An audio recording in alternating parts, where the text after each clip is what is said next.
Bismillahirrahmanirrahim. Assalamualaikum warahmatullahi wabarakatuh. Kali ini saya akan membahas video pembelajaran mengenai gaya Lorentz atau gaya magnetik bagian yang pertama. Dengan pokok bahasan 1.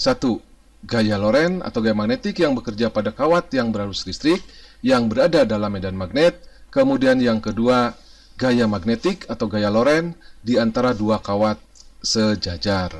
Jangan lupa like dan komen serta share video pembelajaran ini kepada teman-teman siswa-siswi semuanya, dan jangan lupa juga berlangganan channel ini secara gratis dengan cara klik subscribe supaya tidak ketinggalan video-video pembelajaran berikutnya.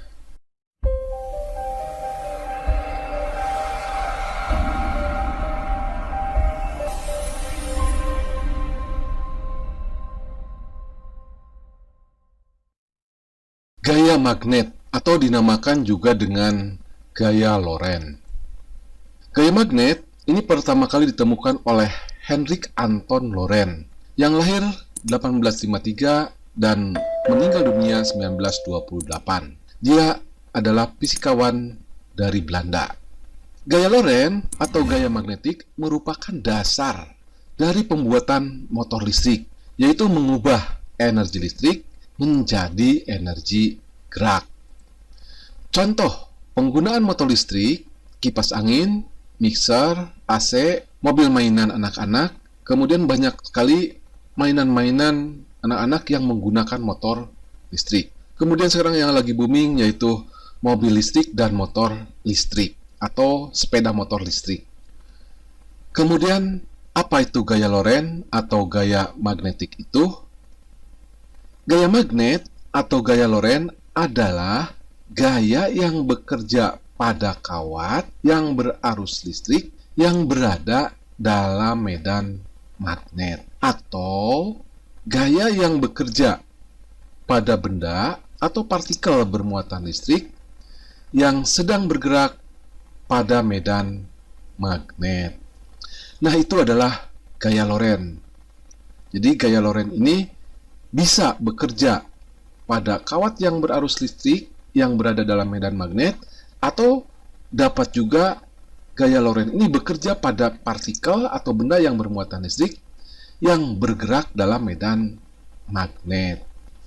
Kemudian berikutnya nomor 1 yaitu gaya Lorentz atau gaya magnetik yang bekerja pada kawat penghantar yang berarus listrik yang berada dalam medan magnet. Nah, kenapa dinamakan dengan gaya Lorentz? Karena orang yang pertama kali melakukan percobaan gaya magnetik yaitu Hendrik Anton Lorentz, sehingga gaya magnetik ini dinamakan dengan gaya Lorentz.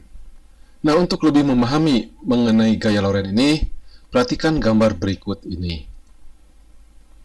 Ini adalah magnet, ini adalah kutub utara, dan ini kutub selatan. Kemudian arah garis medannya yaitu dari kutub utara ke kutub selatan. Ini adalah arah garis medan magnetnya yang dilambangkan dengan B. Kemudian pada medan magnet ini melintang kawat. Nah, kawat ini belum dihubungkan dengan sumber tegangan sehingga belum ada arus listrik. Posisi kawat ini mendatar. Kemudian berikutnya, kawat ini sekarang dihubungkan dengan sumber tegangan, dengan baterai, sehingga lampu ini menyala dan arus listrik mengalir. Nah, ternyata kawat ini menjadi melengkung ke atas. Nah, kalau kawat ini melengkung ke atas, berarti ada gaya yang menarik ke atas. Kemudian selanjutnya, gaya yang menarik ke atas ini dinamakan dengan gaya magnet. Karena yang menemukan pertama kali gaya magnet itu adalah Lorentz, maka dinamakan juga dengan gaya Lorentz. Jadi gaya Lorentz itu akan terjadi pada kawat penghantar yang berarus listrik yang berada dalam medan magnet. Kemudian polaritas daripada baterai dibalik. Jadi arah arusnya ini ke sini. Ini adalah arah arusnya ke sini. Nah, lampunya itu menyala. Nah, ternyata kawat yang pada saat tidak diberi arus itu posisinya itu mendatar, kalau arah arusnya itu ke sini, kawatnya menjadi melengkung ke bawah. Artinya kawat ini ditarik ke bawah. Artinya kawat ini ada yang menarik ke bawah. Nah, yang menarik ke bawah ini sama dengan yang menarik ke atas, itu dinamakan dengan gaya magnet atau gaya Lorentz. Nah, itu proses terjadinya gaya Lorentz. Jadi gaya Lorentz ini dapat terjadi jika ada kawat yang berarus listrik melintang pada medan magnet. Kemudian berikutnya kita akan bahas mengenai arah daripada gaya magnet atau arah gaya Lorentz. Arah gaya magnet ini ditunjukkan dengan menggunakan kaidah tangan kanan, yaitu ibu jari menunjukkan arah arus listrik, ini arah arus listrik, kemudian 4 jari yang lainnya menunjukkan arah ini medan magnet, kemudian gaya Lorentz keluar dari telapak tangan kanan, atau kalau digambarkan seperti ini. Jadi ibu jari menunjukkan arah arus listrik, kemudian 4 jari yang lainnya itu menunjukkan arah medan magnet, kemudian gaya Lorentz itu keluar dari telapak tangan kanan. Sehingga kalau arusnya arahnya itu ke sini, kemudian medan magnetnya arahnya itu ke sini, maka gaya Lorentz-nya itu ke atas. Kemudian kalau kuat arusnya itu ke sebelah kiri, arah medan magnetnya ini ke sini, maka arah gaya Lorentz-nya itu ke bawah sini. Atau dapat juga kita menggunakan arah mata angin, atau juga bisa juga menggunakan grafik Cartesius X, Y, Z. Nah, kalau digambarkan ini, arah B-nya atau arah medan magnetnya itu adalah ke barat, ini ke barat. Kemudian arah arusnya itu ke selatan, maka gaya Lorentz-nya itu ke bawah. Nah, untuk yang ini, arah arusnya itu ke utara, kemudian medan magnetnya arahnya itu ke barat, maka gaya Lorentz-nya arahnya itu ke atas. Nah, itu cara menggunakan kaidah tangan kanan. Jadi kalau kaidah tangan kanan harus menggunakan tangan kanan untuk menentukan arah daripada gaya magnet atau gaya Lorentz. Nah, tadi sudah dibahas mengenai arah daripada gaya magnetik atau gaya Lorentz. Kemudian, sekarang kita akan bahas mengenai besarnya gaya magnetik atau gaya Lorentz. Berdasarkan hasil percobaan yang dilakukan oleh Lorentz, besarnya gaya magnetik yang dialami oleh kawat yang berarus listrik. Nah, yang pertama, berbanding lurus dengan kuat medan magnet atau induksi magnet yang dilambangkan dengan B. Jadi kalau medan magnetnya itu besar, maka gaya Lorentz-nya juga itu besar. Kemudian yang kedua, berbanding lurus dengan kuat arus listrik yang mengalir dalam kawat. Jadi di sini kalau arus yang mengalir pada kawat ini besar, maka gaya Lorentz-nya juga itu besar. Kemudian yang ketiga, berbanding lurus dengan panjang kawat. Nah, ini berbanding lurus dengan panjang kawat atau dilambangkan dengan L. Kemudian yang keempat, berbanding lurus dengan sudut alfa yang dibentuk oleh arah arus dan arah medan magnet atau arah induksi magnet. Nah, kalau seperti ini, sudut yang dibentuk oleh arah arus ini ke sini dan arah B ini ke sini. Nah, ini membentuk sudut 90 derajat. Kemudian medan magnet ini bisa juga dihasilkan oleh magnet induksi, yaitu magnet yang dihasilkan oleh kawat penghantar yang dikemukakan oleh Ørsted yang sudah dipelajari pada induksi magnet bagian ke-1 dan ke-2. Nah, dari kesebandingan ini, kalau dirumuskan atau ditulis dalam bentuk matematika, FL itu adalah gaya Lorentz, sama dengan B kali I kali L kali sin alfa. Di mana Fl-nya itulah gaya magnetik atau gaya Lorentz, satuannya Newton, kemudian B-nya adalah medan magnet atau induksi magnet, satuannya Weber per meter kuadrat atau dinamakan dengan Tesla atau dilambangkan dengan T, kemudian I-nya adalah kuat arus listrik, satuannya ampere, kemudian alfanya itu adalah sudut yang dibentuk oleh arah arus dengan arah medan magnet B, dan L-nya ini adalah panjang daripada kawat penghantar. Nah, itu besarnya gaya magnet yang telah dirumuskan pula oleh Lorentz, yaitu Fl sama dengan Bil atau BIL kali sin alfa. Kemudian untuk supaya lebih memahami lagi mengenai gaya Lorentz atau gaya magnetik yang bekerja pada kawat pengantar yang berarus listrik yang berada dalam medan magnet, mari kita berlatih soal. Soal nomor 1. Sebuah kawat pengantar panjangnya 0,8 meter dialiri arus listrik sebesar 5 ampere. Apabila kawat tersebut berada dalam medan magnet homogen yang besarnya 5 kali 10 pangkat min 4 Weber per meter kuadrat dan arah medan magnetnya tegak lurus arah arus listrik, tentukan besar gaya magnetik yang dialami kawat tersebut. Nah, di sini medan magnet homogen itu adalah medan magnet yang kerapatan garis gayanya itu merata. Dari soal diketahui panjang kawatnya 0,8 meter, kemudian arusnya 5 ampere, kemudian medan magnetnya 5 kali 10 pangkat min 4 Weber per meter kuadrat, dan sudut yang dibentuk oleh arah medan magnet dan arah arus listrik itu 90 derajat, karena di sini dikatakan tegak lurus. Nah, yang ditanyakan dalam soal ini adalah besarnya gaya magnetik atau gaya Lorentz. Kita langsung jawab saja. Gaya Lorentz itu dirumuskan B kali I kali L kali sin alfa. B-nya tadi 5 kali 10 pangkat min 4, kemudian I-nya sama dengan 5 ampere, kemudian panjang kawatnya 0,8 meter. Nah, sudut yang dibentuknya adalah 90 derajat. Sin 90 derajat itu sama dengan 1. Kemudian 5 kali 5 kali 0,8 sama dengan 20 kali 10 pangkat min 4. Atau bisa juga dituliskan 2 kali 10 pangkat min 3 Newton.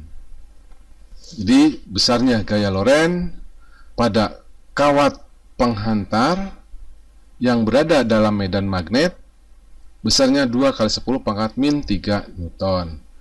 Kemudian soal nomor 2. Sebuah kawat penghantar lurus panjang dibentangkan dengan arah arus dari timur ke barat.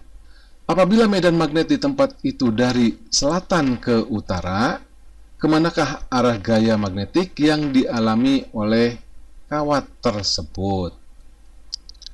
Nah, dari soal diketahui bahwa arah arus itu adalah ke barat, kemudian arah medan magnetnya itu adalah ke utara. Nah, yang ditanyakan arah daripada gaya Lorentz-nya. Jawab dengan menggunakan kaidah tangan kanan, maka arah gaya magnetiknya itu adalah ke bawah. Silakan dicoba untuk dipraktekkan dengan menggunakan kaidah tangan kanan untuk menentukan arah daripada gaya Lorentz.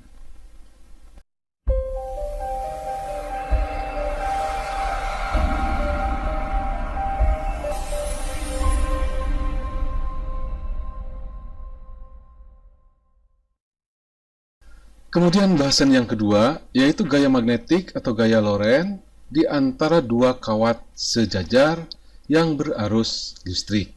Yang kedua ini sebenarnya sama dengan yang pertama.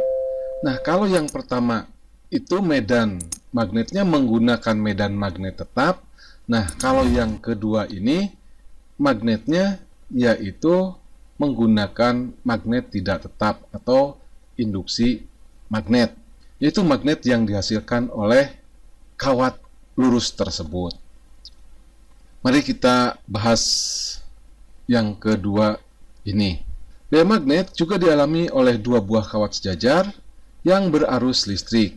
Timbulnya gaya pada masing-masing kawat ini dapat diterangkan sebagai berikut. Kawat pertama berada dalam medan magnetik yang ditimbulkan oleh kawat kedua dan sebaliknya, yaitu kawat kedua berada dalam medan magnetik yang ditimbulkan oleh kawat yang pertama. Arah gaya magnetik yang terjadi pada kedua kawat berarus listrik. Nah, kita bahas dulu mengenai arahnya, yaitu arah gaya magnetik yang terjadi pada kedua kawat yang berarus listrik. Perhatikan gambar berikut ini.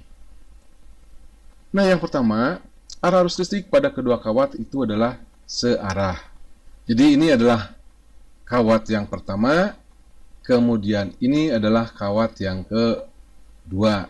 Kawat pertama berarus listrik I1, kawat yang kedua berarus listrik I2. Ingat pada pembahasan induksi magnet bahwa kawat lurus yang berarus listrik itu akan menghasilkan medan magnet. Ini adalah medan magnet yang dihasilkan oleh kawat yang pertama. Arahnya berlawanan dengan arah putaran jarum jam. Nah, untuk menentukan arah medan magnet yang dihasilkan oleh kawat lurus, tinggal menggunakan kaidah tangan kanan, yaitu ibu jari menunjukkan arah arus dan lipatan 4 jari yang lainnya menunjukkan arah medan magnet. Nah, pada kawat yang kedua juga medan magnetnya sama, berlawanan dengan arah jarum jam, karena ini arah arusnya itu ke atas. Nah, sekarang perhatikan, kawat pertama ini berada dalam medan magnet yang dihasilkan oleh kawat yang kedua, atau kita namakan medan magnetnya itu adalah B2. Karena gaya Lorentz itu adalah gaya pada kawat penghantar yang berarus listrik yang berada dalam medan magnet. Jadi kawat pertama ini berada dalam medan magnet yang dihasilkan oleh kawat yang kedua. Nah, arah medan magnetnya di titik sini atau tepat pada kawat, arahnya itu ke sini. Ingat bahwa medan magnet arahnya itu adalah menyinggung garis medan magnet. Jadi arah medan magnet yang dihasilkan oleh kawat yang kedua, kalau di sini arahnya ke sini, kalau di sini arahnya ke sini, kalau di sini arahnya ke sini, dan kalau di sini arahnya itu ke sini. Nah, kalau kita menggunakan kaidah tangan kanan, kalau arah arusnya itu ke atas, kemudian arah B-nya itu mendekati kita ke sini ya, atau keluar bidang, maka gaya Lorentz-nya itu ke sini. Sehingga kawat yang pertama ini akan melengkung ke sini karena gaya Lorentz-nya ke sini. Kemudian kawat yang kedua juga sama, berada dalam medan magnet yang dihasilkan oleh kawat yang ke-1. Nah, medan magnetnya mutarnya ke sini, maka di titik ini arah medan magnetnya itu adalah ke sini. Nah, kalau kita gunakan kaidah tangan kanan, arah arusnya ini ke atas, kemudian arah B-nya menjauhi kita atau menembus bidang, maka arah gaya Lorentz-nya adalah ke sebelah kiri ke sini. Maka kawat ini, kawat pengantar ini akan melengkung seperti ini. Sehingga dua kawat yang sejajar kalau diberi arus yang arahnya itu sama, maka akan saling tarik menarik. Kemudian yang kedua, nah, bagaimana jika arah arus listrik pada kedua kawat itu berlawanan? Perhatikan gambar ini. Nah, yang pertama arah arusnya itu ke atas. Kemudian yang kedua, arah arusnya itu ke bawah. Arah medan magnet yang dihasilkan oleh kawat lurus, arahnya itu berlawanan dengan arah putaran jarum jam. Kemudian kalau arah arusnya itu ke bawah, kita gunakan kaidah tangan kanan, jempol menunjukkan arah arus, berarti ke bawah arah arusnya, maka arah medan magnetnya ini akan searah dengan putaran jarum jam. Nah, medan listrik tepat di titik kawat sini, itu arahnya itu ke sini, atau menembus bidang, atau menjauhi kita. Kemudian arah arusnya ini ke atas, maka arah gaya lorennya pada kawat yang pertama dengan menggunakan kaidah tangan kanan, yaitu ibu jari menunjukkan arah arus, kemudian 4 jari yang lainnya menunjukkan arah B, maka gaya loren itu akan keluar dari telapak tangan kanan. Maka gaya lorennya arahnya itu ke sini. Kemudian pada kawat yang kedua, arah arusnya itu ke bawah. Kemudian kawat ini berada dalam medan magnet yang dihasilkan oleh kawat yang pertama, kita namakan dengan B1 medan magnetnya. Maka arah gaya lorennya, jempol arahnya ke bawah, kemudian B-nya arahnya itu menembus bidang atau menjauhi kita. Maka gaya lorennya itu akan ke sebelah kanan.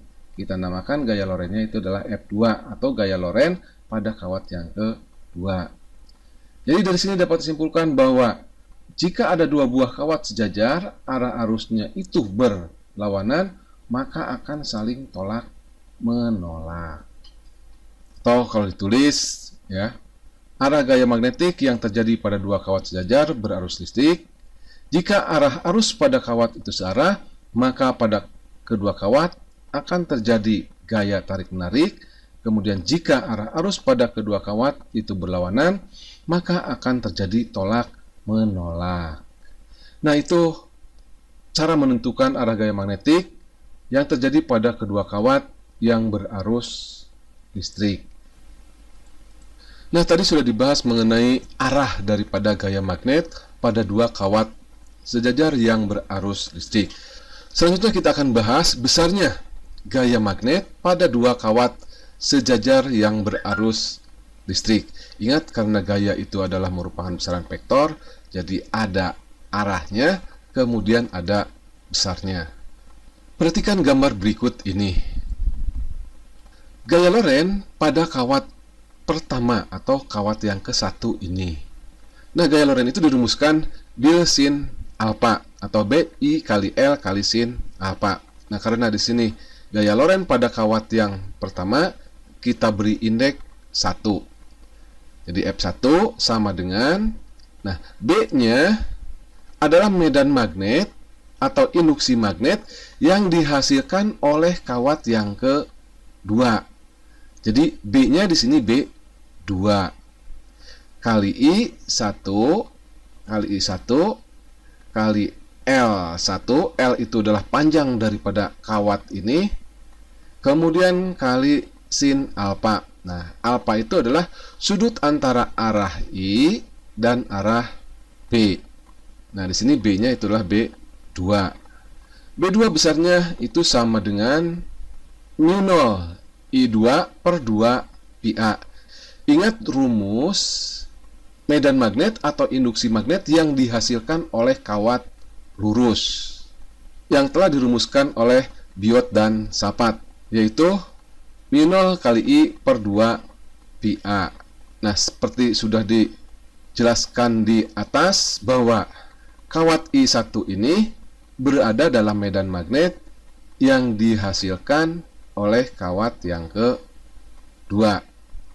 Kemudian I1-nya adalah I1, L1-nya kita namakan L1, kemudian alfanya di sini sudutnya itu adalah 90 derajat. Sin 90 derajat itu sama dengan 1, sehingga besarnya gaya loren pada kawat ke-1 itu dirumuskan μ0 I1 kali I2 kali L1 per 2 pi-a.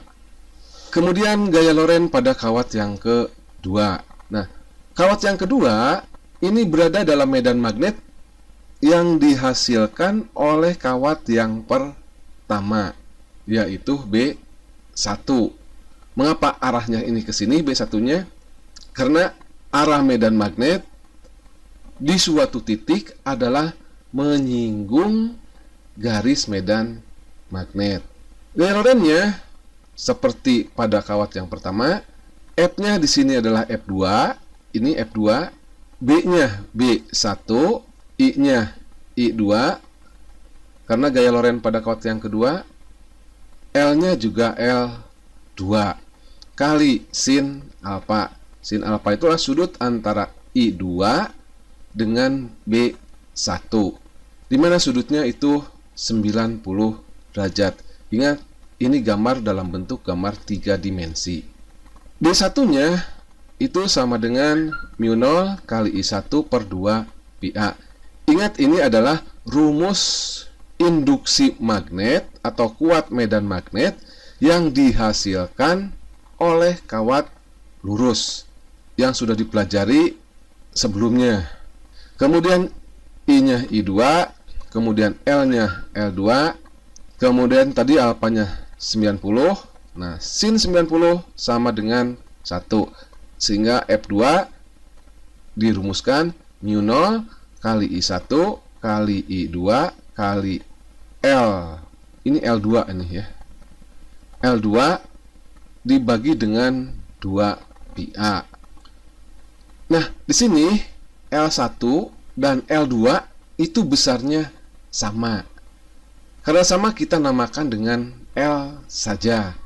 Kemudian A itu adalah jarak antara kedua kawat, ya. Besarnya juga sama. Jadi besarnya gaya magnet pada masing-masing kawat itu dapat dinyatakan F sama dengan mu0 kali I1 kali I2 kali L. Ingat, L1 ya sama dengan L2 karena kedua kawat ini adalah sejajar per 2 pi A. A itu adalah ini jarak antara kedua kawat. Atau dapat juga dinyatakan besarnya gaya magnet tiap satuan panjang kawat dinyatakan dengan F dibagi L. Jadi L-nya ini pindah ke sini, dikalikan silang sama dengan mu0 kali I1 kali I2 per 2 pi A, di mana F dibagi L ini adalah gaya persatuan panjang kawat. Dari rumus ini keterangannya F1 itu sama dengan gaya Lorentz pada kawat ke-1, satuannya Newton. Kemudian F2 adalah gaya Lorentz pada kawat yang kedua, satuannya Newton. Kemudian B1 adalah medan magnet atau induksi magnet yang dihasilkan oleh kawat ke-1, satuannya Weber per meter kuadrat, atau dinamakan juga dengan Tesla atau disingkat T. Kemudian B2 ini adalah medan magnet yang dihasilkan oleh kawat yang kedua, sama satuannya Weber per meter kuadrat atau Tesla atau disingkat T. I1 adalah kuat arus yang mengalir pada kawat yang ke-1, satuannya ampere. I2 adalah kuat arus yang mengalir pada kawat yang kedua, satuannya juga sama ampere. L1 itu sama dengan panjang kawat ke-1, satuannya meter. L2 panjang kawat yang kedua, satuannya meter. Nah, karena kawat ini sejajar, pasti L1 sama dengan L2. Kemudian A-nya itu adalah jarak antara kedua kawat, satuannya dalam meter. Kemudian untuk supaya lebih dapat memahami materi ini, mari kita berlatih soal. Soal yang ketiga. Dua buah kawat sejajar dialiri arus listrik yang sama besarnya dan terpisahkan pada jarak 1 meter. Pada kawat tersebut timbul gaya magnet sebesar 2 kali 10 pangkat min 7 Newton per meter. Tentukan kuat arus listrik yang mengalir pada kawat tersebut. Nah, dari soal diketahui jarak antara kedua kawat itu adalah 1 meter. Kemudian pada kawat timbul gaya magnet sebesar 2 kali 10 pangkat min 7 Newton per meter. Berarti 2 kali 10 pangkat min 7 itu adalah E per L. Karena di sini satuannya Newton per meter atau gaya persatuan panjang. Kemudian di sini I1 sama dengan I2 kita namakan saja dengan I. Jadi dua buah kawat sejajar dialiri arus yang sama besarnya. Jadi I1 sama dengan I2. Kita namakan saja dengan I. Nah, yang ditanyakan itu adalah kuat arus listrik yang mengalir pada kawat tersebut. Nah, I1 sama dengan I2 sama dengan I. Nah, ini yang ditanyakan. Kita langsung jawab saja. Nah, tadi bahwa gaya Lorentz pada dua buah kawat yang sejajar itu dirumuskan F per L atau gaya persatuan panjang sama dengan mu 0 kali I1 kali I2 per 2 pi A. E per L-nya sama dengan 2 kali 10 pangkat min 7 sama dengan mu 0-nya 4 pi kali 10 pangkat min 7. I1-nya sama dengan I, I2-nya sama dengan I. Kemudian A-nya sama dengan 1. Tinggal menghitung saja ini. 4pi dibagi dengan 2pi itu sama dengan 2 kali 10 pangkat min 7. I kali I sama dengan I kuadrat. Ini 2 kali 10 pangkat min 7. Ini juga sama 2 kali 10 pangkat min 7. Jadi bisa dicoret. Jadi I kuadrat sama dengan 1. Maka I-nya sama dengan akar 1 sama dengan 1 ampere. Kemudian soal yang keempat, dua buah kawat pengantar sejajar terpisah sejauh 20 cm. Apabila pada kawat tersebut timbul gaya magnet sebesar 2 kali 10 pangkat min 5 Newton per meter, tentukan berapa ampere arus yang mengalir pada kawat yang kedua. Jika pada kawat pertama mengalir arus sebesar 4 ampere. Dari soal diketahui bahwa jarak antara kedua kawat itu 20 cm. Diubah ke dalam meter dikalikan 10 pangkat min 2. Atau bisa juga ditulis 2 kali 10 pangkat min 1 meter. Kemudian gaya persatuan panjangnya itu sama dengan 2 kali 10 pangkat min 5 Newton per meter. I1-nya sama dengan 4 ampere. Nah, yang ditanyakan besarnya kuat arus pada kawat yang kedua. Jawab, gaya Lorentz tiap satuan panjang sama dengan mu 0 kali I1 kali I2 per 2 pi A. F per L-nya itu sama dengan 2 kali 10 pangkat min 5 sama dengan mu 0-nya itu sama dengan 4pi kali 10 pangkat min 7. I1-nya sama dengan 4 ampere dan I2-nya ini yang ditanyakan. A-nya besarnya sama dengan 2 kali 10 pangkat min 1. Tinggal menghitung saja. 2pi kali 2 itu sama dengan 4pi. 4pi kali 4pi sama dengan 1. 1 kali 4 itu sama dengan 4. Kemudian tinggal eksponennya 10 pangkat min 7 dibagi 10 pangkat min 1 sama dengan 10 pangkat min 6 kali I2. Maka I2 sama dengan 2 kali 10 pangkat min 5 dibagi 4 kali 10 pangkat min 6. 2 dibagi dengan 4 sama dengan 0,5 kali 10 pangkat 1. 0,5 kali 10 pangkat 1 sama dengan 5 ampere. Nah, ini adalah besarnya arus yang mengalir pada kawat yang kedua. Oke, video pembelajaran gaya magnetik atau gaya Lorentz untuk bagian yang pertama selesai. Kemudian untuk bagian yang kedua akan dibahas mengenai gaya Lorentz pada partikel atau benda bermuatan listrik yang bergerak dalam medan magnet. Kemudian yang kedua akan dibahas mengenai aplikasi daripada gaya Lorentz, yaitu pada motor listrik. Jangan lupa like, komen, dan share video pembelajaran ini ke teman-teman siswa-siswi semuanya. Dan jangan lupa juga berlangganan channel ini dengan cara klik subscribe supaya tidak ketinggalan video-video pembelajaran berikutnya. Saya tutup. Billahi taufiq wal hidayah. Assalamualaikum warahmatullahi wabarakatuh. Yeah, bring you home. Yeah, come on.